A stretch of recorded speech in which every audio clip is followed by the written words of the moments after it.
এই বছর শিক্ষাবর্ষে 2025 সাল শিক্ষাবর্ষে যারা হাফেজ হয়েছেন, মোহাম্মদ রিয়াজুল ইসলাম পাগড়ি গ্রহণ করছেন। পিতা মোহাম্মদ রইস মিয়া, চর মাধবপুর, বিজয়নগর।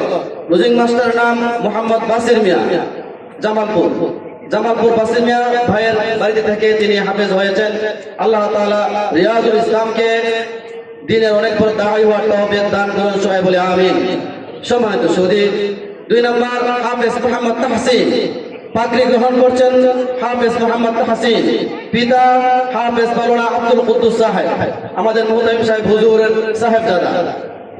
বড় পুকুর পাড় আব্দুল কুদ্দুস সাহেব আমাদের মহাপরিচালক সাহেবের সাহেবজাদাকে পাগড়ি প্রদান করা হচ্ছে। পাগড়ি প্রদান করা হবে এখন মোহাম্মদ হাফেজ মুরসালিনকে। হাফেজ মোহাম্মদ মুরসালিন, পিতা মোহাম্মদ আবু তাহের, গ্রাম বড় পুকুর পাড়।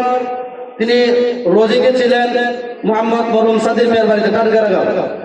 জনাব সাদির ভাই ডানগারাগাঁও সাদির ভাইয়ের বাড়িতে রোজিক ছিলেন হাফেজ মোহাম্মদ মুরসালিন। এখন পাগড়ি দেওয়া হচ্ছে মোহাম্মদ জুনায়েদ আহমদকে। হাফেজ জুনায়েদ আহমদ, পিতা রাশেদ মিয়া, বাড়িউড়া সরাই। তিনি রোজিক ছিলেন, আমাদের এই ছাত্র রোজিক ছিল ফতিপুরের মরহুম আব্দুল জলিল সাহেবের বাড়িতে।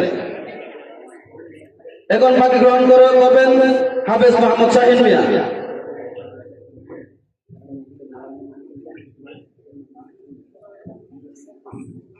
হাফেজ মোহাম্মদ শাহিন মিয়া, পিতা মোহাম্মদ মুজিবুর রহমান, গ্রাম চতুরপুর, দুর্বাদ চৌধুরী। এই ছাত্র রোজিং ছিল গোপালপুর দুর্বাদ চৌধুরী বাড়িতে। মোহাম্মদ ইকরামুল ইসলাম, পিতা হুমায়ুন কবির, বেজুয়া মাধবপুর। রোজিং ছিলেন ফতিপুরের রাসেল চৌধুরী সাহেবের বাড়িতে। 7 নম্বর হাফেজ মোহাম্মদ আবু হানিফ, পিতা আবু তাহের, চুন্টা সরাই। রোজিং ছিলেন জামালপুরের হুসাইন